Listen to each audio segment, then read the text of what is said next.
ela tem um começo, ela tem um meio e ela tem um fim, tá bom? Vamos agora encerrar o contato aqui e vamos agora para a palavra, tá bom? Deixa eu tirar aqui, isso. Tirei, deixa eu aumentar aqui a carona aqui do Paraibão aqui. Isso. Vamos aí para a palavra do Senhor. Porque aqui está quente, aqui é quente.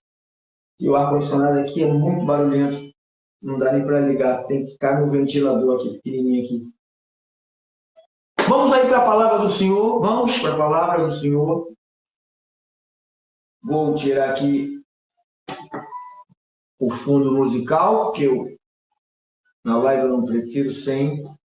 Diz assim a palavra do Senhor. Acho que está com a cara muito grande. Vamos ver. Isso, assim tá bom. Deixa assim, tá bom.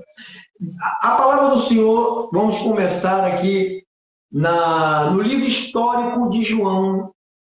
Muita gente pensa que o Evangelho da Graça, que foi entregue ao apóstolo São Paulo, está aqui. Chamam Mateus, Marcos, Lucas e João de Evangelho. Por que chamavam de Evangelho? Porque para aquela época o que é Evangelho? É boas novas.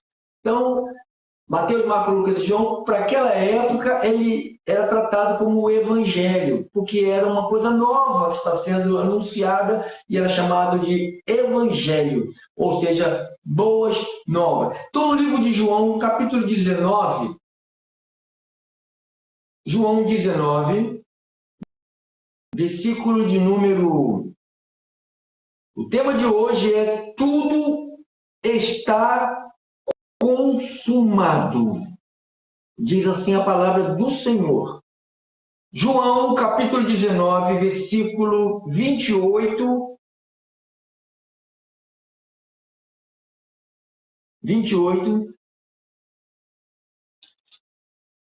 29 e o versículo 30.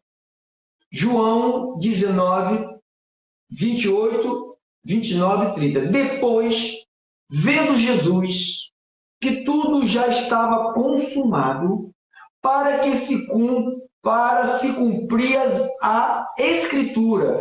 Quando ele fala de Escritura, você vê que João está relatando o que estava acontecendo naquele exato momento da crucificação, da morte de Jesus. Então, João está relatando o seguinte: vendo Jesus que tudo estava consumado para se cumprir as Escrituras. Então, quando ele fala Escritura, ele está citando as profecias, ele está citando os livros, os Pentateucos, que são os 5 primeiros livros, ele está citando as profecias, ele está citando os Salmos, ele está citando os Provérbios. Então, quando você ouvir a palavra assim, Escrituras, não pense que ele está falando do Evangelho. Ele está sempre citando o que é passado. Ele está falando sempre das coisas que estão lá atrás. Paulo também citou dessa maneira, como está escrito, né? Como está escrito nas Escrituras. Então, Paulo também, quando ele estava falando, Paulo sempre também citava as Escrituras. Então, aqui João citou as Escrituras. Ele falou: vendo Jesus que tudo já estava consumado para se cumprir a Escritura disse: tenho sede. Estava ali um vaso cheio de vinagre, embebedaram de vinagre e uma esponja, fixando num caniço, lhe fez chegarem à boca. Versículo 30. Quando, pois, Jesus tomou o vinagre, disse: está consumado. Inclinando a cabeça,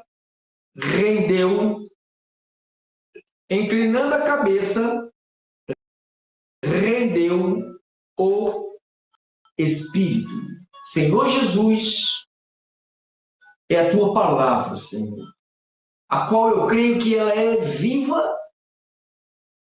ela é eficaz, ela é poderosa e ela não pode voltar vazia. essa palavra é Cristo. Ela tem desígnios. É ela funciona como um medicamento eficaz. Ela não é um paliativo, mas ela é o remédio para todos os males da humanidade. Meu Deus, eu quero ser apenas um instrumento nesta hora para liberar a tua sabedoria predestinada.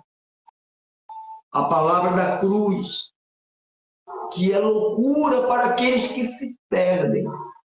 Mas para nós, Igreja de Cristo, que somos salvos, ela é o poder de Deus. Deus, ilumina a mente do teu povo, arranca, Senhor, a cera da religião, porque eu sei que a fé não é de todos.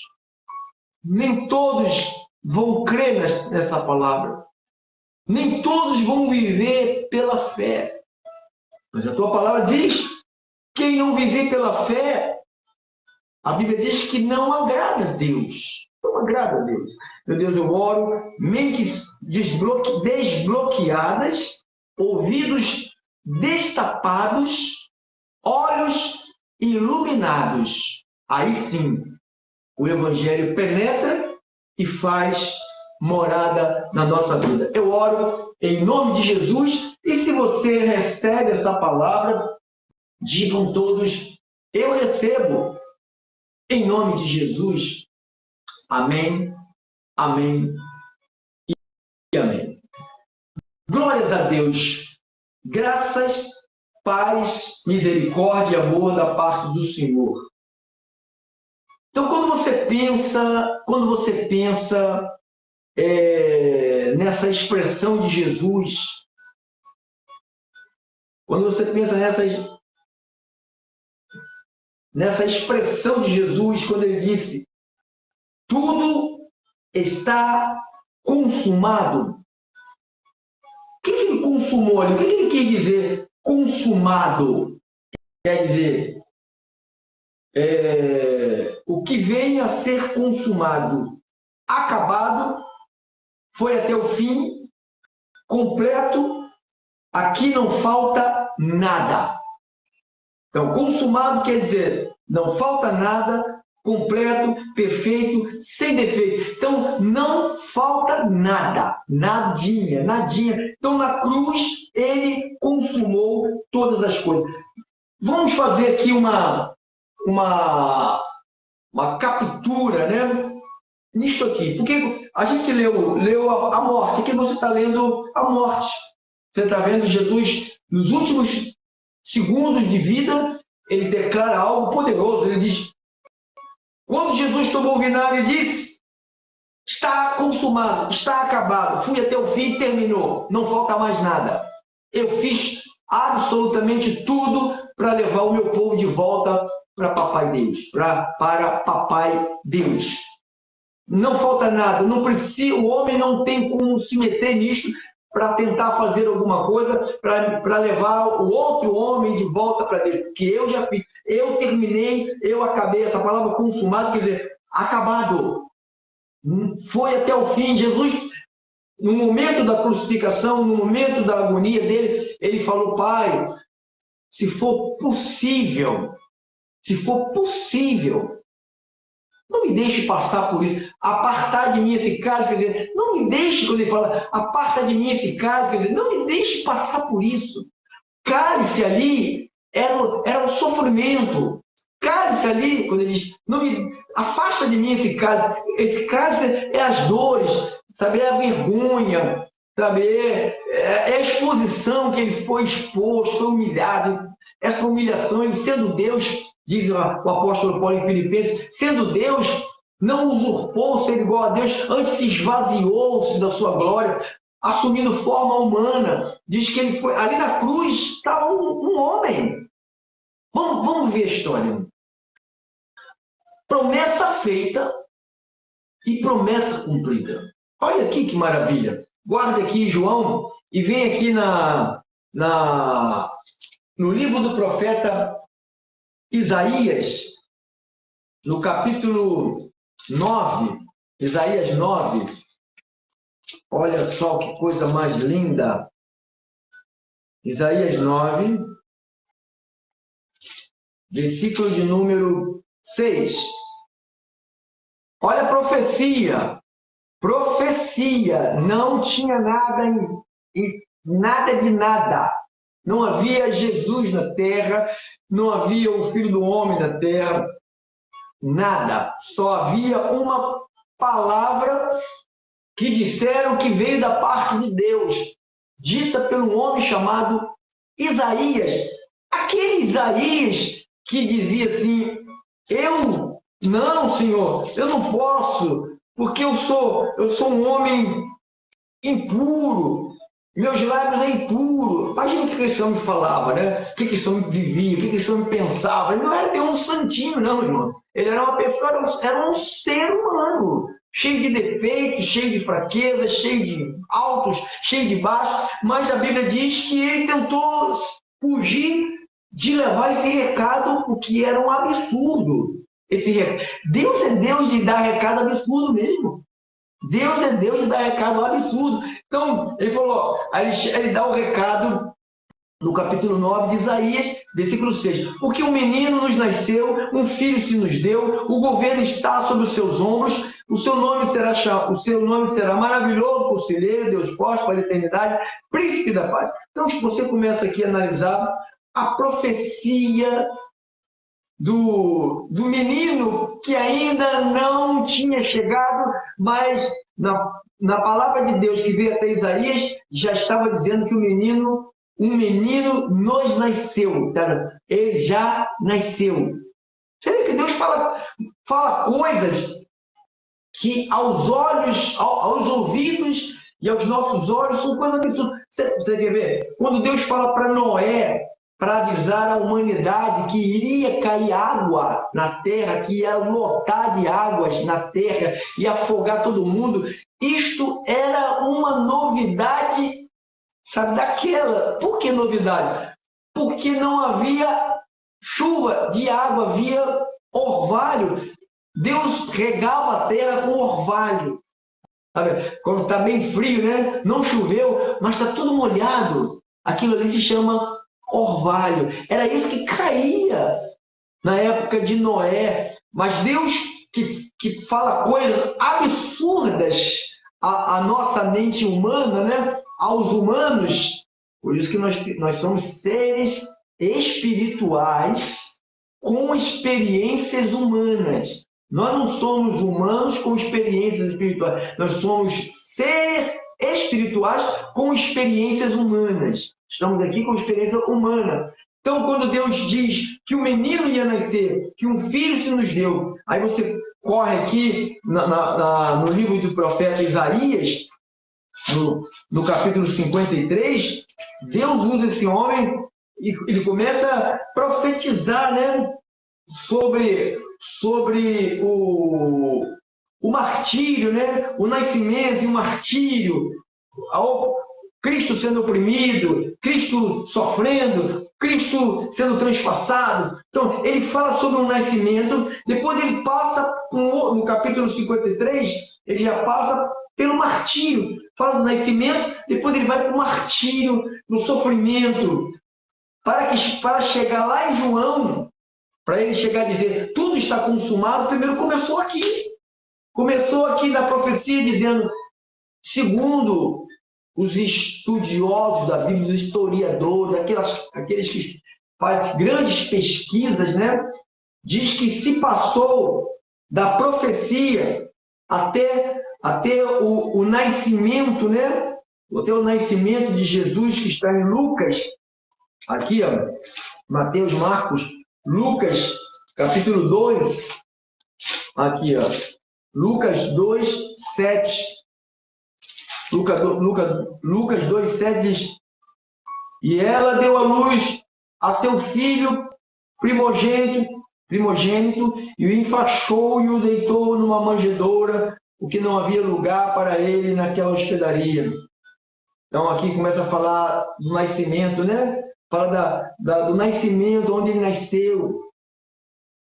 da profecia que o menino ia nascer, até o nascimento, segundo diz que passaram-se mais de 700 anos. Você imagina que é isso? Quase 1 milhão de anos. 700 anos.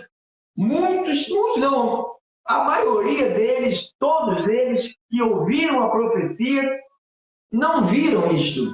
A profecia foi passando, foi passando. Ó, tem uma profecia que vai nascer um menino. Aí vai passando, passou 200 anos, nada. Aí continuaram lendo a profecia, né? Porque isso ficou registrado. E fica, ó, vai nascer um menino, o Salvador, Jesus. Então vai nascer. E passaram 300 anos, 500 anos, 600 anos, 700 anos, 700 e um pouquinho.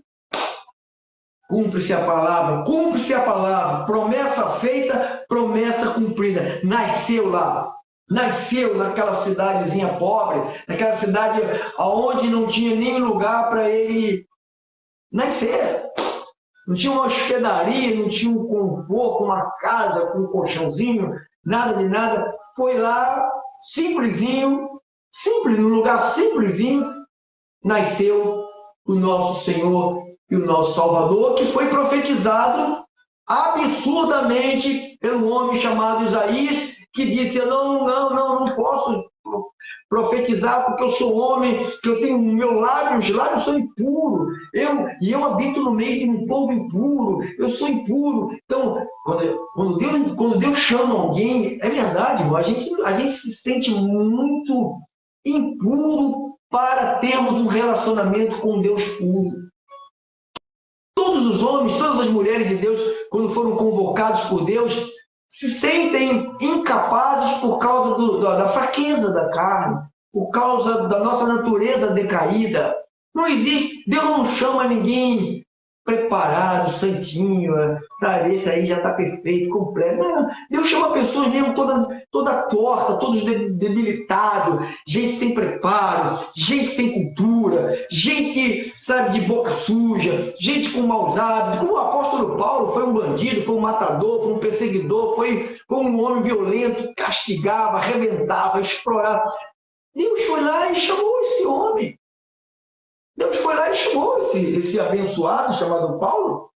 Então, você leu comigo até o capítulo 2 de Lucas, versículo 7 ao versículo 9, né? E o anjo do Senhor desceu, versículo 9, o anjo do Senhor desceu aonde ele estava e a glória do Senhor brilhou ao redor deles, ficaram todos de grande temor. E o anjo, porém, lhe disse: não temais, eis que aqui vos trago boas novas de grande alegria, o será para todos, que hoje vos nasceu na cidade de Davi o Salvador, que é o Cristo, o Senhor.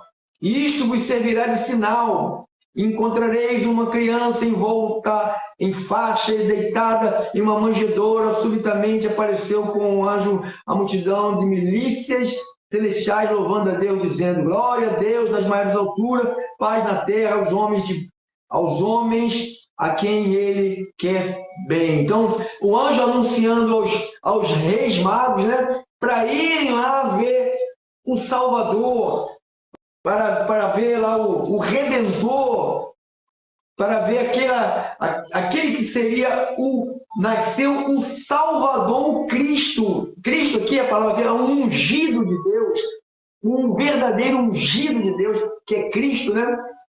Então, isso aqui são palavras de promessas. Isaías 9, Isaías 53, concretizou a profecia, nasceu ali, narrado por Lucas, foi narrado por João, a sua morte, né?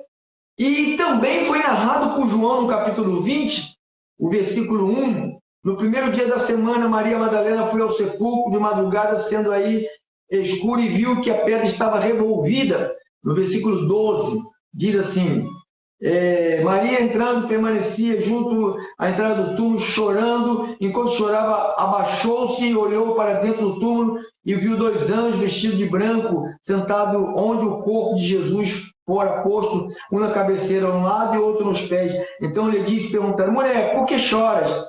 Ela lhe respondeu: por que levaram o meu senhor? Não sei onde puseram. Tendo dito isto, voltou-se para trás e viu Jesus em pé, mas não reconheceu que era Jesus. E perguntou-lhe Jesus: mulher, por que choras? A quem procuras? E ela, supondo ser ele um jardineiro, respondeu: Senhor, se tu tiraste, de onde puseste, eu o levarei. E disse-lhe Jesus: Maria. E ela, voltando, lhe disse em hebraico: Rabone, que quer dizer mestre. Ali ela reconheceu que ele estava vivo. Então, quando em João 19:30, ele exclama, ele dá esse brado, né? Consumado. Vamos lá, João 19:30. Quando, pois, Jesus tomou o vinagre, disse: está consumado, inclinando a cabeça, rendeu o espírito. Então ele disse: está consumado, está acabado. Acabado quer dizer completo, que nada falta, perfeito. O sacrifício foi sem defeito.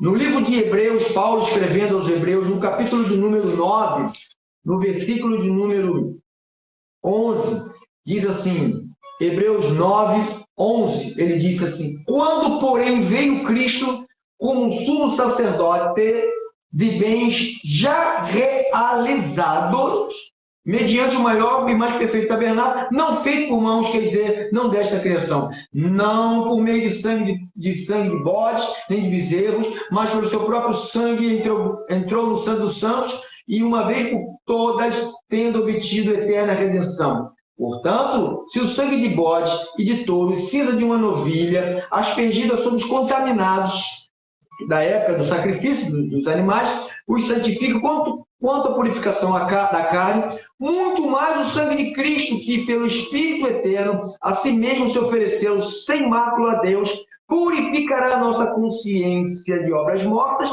para servirmos ao Deus vivo. Por isso, versículo 15. Por isso mesmo, ele é o mediador de uma nova aliança, a fim de que, intervindo a morte para a remissão das transgressões que havia sobre a primeira aliança, recebam a promessa da eterna herança aqueles que têm sido chamados. Então, Cristo veio. Paulo declara, né? Tendo vindo Cristo, veio Cristo como sumo sacerdote dos bens realizados. Então diz: recebam a promessa da eterna herança aqueles que têm sido santificados. Então diz que quando Cristo veio, muitos não entendem quando que chega a nova aliança. Muitos pensam que no primeiro livro, Mateus, já está falando da nova aliança. A nova aliança, ela começa quando Jesus morre e Jesus ressuscita.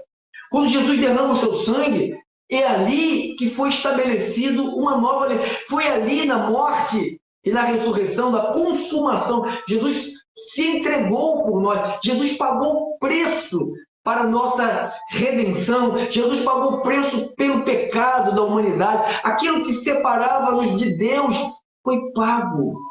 Não há mais condenação. Paulo fala em Romanos capítulo 8, versos 1, não há condenação, não há mais condenação, não pode haver mais condenação, porque o Cristo fez aquilo que o homem não poderia fazer. Ele foi até o fim e consumou todas as coisas. Sabe? Hoje, na nova aliança, você está, na velha aliança você estava vivo para o pecado. Na nova aliança você está morto para o pecado. Não tem mais poder de danificar você. Pastor, o senhor não falha? O senhor mesmo conta que o senhor falha várias vezes? E claro que eu falho. Não, eu não falho. A minha carne, ela é uma falha. Nós não falhamos, nós somos uma falha. A nossa carne, ela é uma falha. Paulo falou lá de Romanos, capítulo 7, ele diz: eu sei que em mim, isto é, na minha carne, do versículo 15 em diante, capítulo 7, do versos 15 em diante, ele diz: isso eu sei, isto é, na minha carne. Ele falou: não habita bem nenhum. Então, se na minha carne não habita bem nenhum, então na minha carne eu sou uma falha. Então, não adianta, nunca, jamais eu vou encontrar perfeição na minha natureza. Pastor, então como que vai acontecer com essa carne? O que Deus vai fazer? O apóstolo Paulo falou aos Filipenses 3, 20 e o 21, pois a nossa pátria está nos céus, de onde também aguardamos o Senhor, o Salvador, o Senhor Jesus Cristo, o qual transformará o nosso corpo de humilhação para ser igual ao corpo da sua glória. Então, Jesus ainda não voltou. Se ele tivesse voltado, como pregam aí alguns ignorantes, instáveis, sabe? Só para usar da liberdade para dar ocasião à carne, os pinguços gospel, né? Você sabe que tem uma galera pinguça gospel, né? Os caras fumam até maconha, troca de mulher, é cachaça, e tudo em nome de Deus. E vai lá cantar louvor. Blá, blá, blá. Ah, Deus só quer o coração. Ah, é. Deus só quer o coração e o corpo vai entregar para o diabo? Santifica corpo. Paulo fala aos Tessalonicenses: santifica teu corpo, tua alma e teu espírito. Vigia. Ele já pagou o preço. Está consumado. Já está consumado. Já foi feito. O sacrifício já foi. Ele já foi o holocausto. Ele nasceu. A profecia se cumpriu. Ele morreu. Mas ele também ressuscitou. Maria foi lá: cadê o meu Senhor? Ela conversando com o próprio Cristo e ela não acreditou que era o Cristo. Você vê? Isso Às vezes você prega, e as pessoas continuam no degrau de baixo. Era assim que funcionava com Cristo. Jesus falou para ele: eu vou ressuscitar, eu vou ressuscitar, eu vou ressuscitar. Quando ele ressuscita, ela não acredita, Pedro não acredita, os apóstolos não acreditaram, Tomé falou: deixa eu botar o dedo. Então, é assim, por causa dessa natureza ainda. Mesmo que nós estamos salvos, porque a obra foi completa, ele acabou, ele pôs um fim. Paulo diz: tendo vindo Cristo como sumo sacerdote dos bens já realizados, então Cristo veio e consumou todas as coisas. Eu sou salvo, eu sou abençoado, estou livre, estou em perfeita vitória, ninguém me separa, nem a morte, nem a vida. O diabo não toca em mim, porque eu sou nascido de Deus. Quem é nascido de Deus, Deus o guarda, e o maligno não nos toca. Então, eu estou tranquilo e espero que a igreja do Senhor também curta isso, tá? Viva isso em nome do Senhor. Tudo está consumado. Você está... Pastor, quando Jesus vier, ele vai me salvar. Não. Quando Jesus vier, ele vai buscar aqueles que ele salvou e reconheceram que foram salvos lá na cruz do Calvário. Segundo o apóstolo Paulo, quando ele escreve aos Colossenses, que eu amo demais as Escrituras, o Evangelho, né? Paulo disse aqui em Colossenses, capítulo de número 2, versículo de número 14, ele disse: tendo cancelado o escrito de dívida que era contra nós, que constava de ordenanças, o qual nos era prejudicial, removeu inteiramente, encravando na cruz. Quando ele diz tudo está consumado, ele encravou tudo que era contra nós, não é num pedaço de pau, não. Quando fala, ele encravou na cruz, ele encravou nele. Ele levou as nossas enfermidades, ele levou os nossos pecados, ele levou a maldição, ele levou, ele tomou, ele levou. Então eu e você, nós estamos livres. Senhor Jesus, fala o teu coração dos teus filhos, que o que eu pude fazer é levar a palavra até os ouvidos. E ela entrou até os ouvidos. Mas entrar no coração, isso é o poder do Espírito Santo, que vai fazer essa palavra plainar dentro do coração do teu povo. Meu Deus, eu oro no nome de Jesus. Se houver alguém doente, porque eu creio que pela chave de Cristo estamos sarados do alto da nossa cabeça à planta dos nossos pés. Recebam todos saúde para a glória de Deus. Canceroso, aidético, tuberculoso, leproso, surdo, mudo, paralítico, sejam todos curados pelas feridas que foram feitas no corpo de Cristo.